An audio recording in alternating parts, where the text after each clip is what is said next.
qaar ka mid ah haldoorka culimada gobolka Togdheer oo maanta kulan warbaahineed ku qabtay hotel Kaafi ee magaalada Burco ayaa ka soo horjeestay in la xidho masaajidda Soomaaliland oo toddobaadkan xukuumadda Soomaaliland ay ku dhawaaqday in la xidho muddo 4 toddobaad waxaana culimada gobolka Togdheer ay warmurtiyeedkan oo ka kooban 13 qodob ay ka soo saareen qaabka ay gudida heer qaran ee Soomaaliland ee ka hortagga xanuunka COVID-19 ay wadaan wacyigelinta bulshada ee ku aadan caabuqsidaha coronavirus waxaana ka mid ah hadaladoodii oo ka hadlaya qodobadaasi bayaanka culimada gobolka Togdheer ee ku aadan COVID-19 qodobka koowaad culimada gobolka Togdheer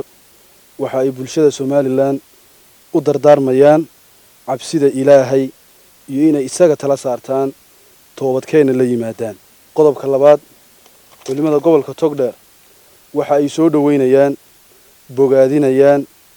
dadaalada ay ku jirto xukuumadda Jamhuuriyadda Soomaaliland iyo gudida heer qaran ee ka hortagga COVID-19 waxayna Ilaahay uga baryayaan inuu hawshaas u fudaydiyo kuna garab galo qodobka saddexaad culimada gobolka Togdheer waxa ay bulshada Soomaaliland u cadeynayaan in xanuunka COVID-19 uu leeyahay khatar caafimaad oo gaarsiisan inuu sababi karo dhimasho sida haddaba uu adduunka u aafeeyay mudanna in laga diyaar garoobo qodobka afraad culimada gobolka Togdheer waxa ay fatwo ku soo saarayaan in qofka muslimka ah ay u bannaan tahay inuu ka hari karo jamca iyo jumcada haddii ay jirto khatar caafimaad oo halis gelin karta noloshiisa iyo nolosha dadka kaleba qodobka shanaad sida ku cad warmurtiyeedka ay soo saareen culimada Soomaaliland ee ka qabsoomay xarunta wasaaradda diinta iyo awqaafta Jamhuuriyadda Soomaaliland kuna taariikhaysnaa bishii afraad afarteedii 2020 iyo sidoo kale go'aamada ka soo baxay gudida ka hortagga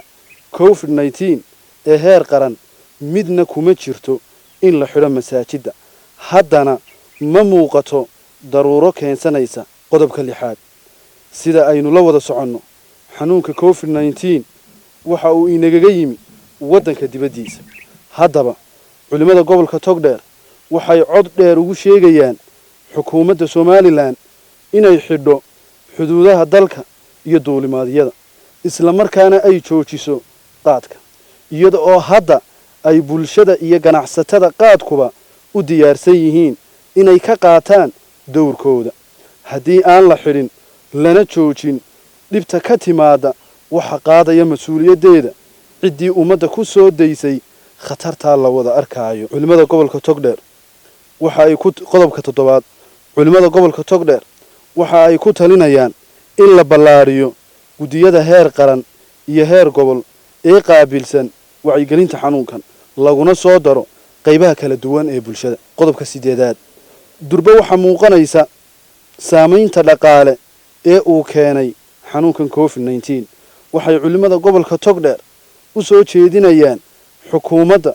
inay mas'uul ka tahay dalka iyo dadkaba isla markaana looga baahan yahay qorshihii dadka danyarta ah lagu taakulayn lahaa sidoo kale culimadu waxa ay ganacsatada ku boorinaysaa inay la dareen qaybsadaan bulshadooda qodobka sagaalaad ugu dambeyn culimada gobolka Togdheer waxa ay bulshada Soomaaliland ku adkaynaysaa inay qaataan dhaqan geliyaan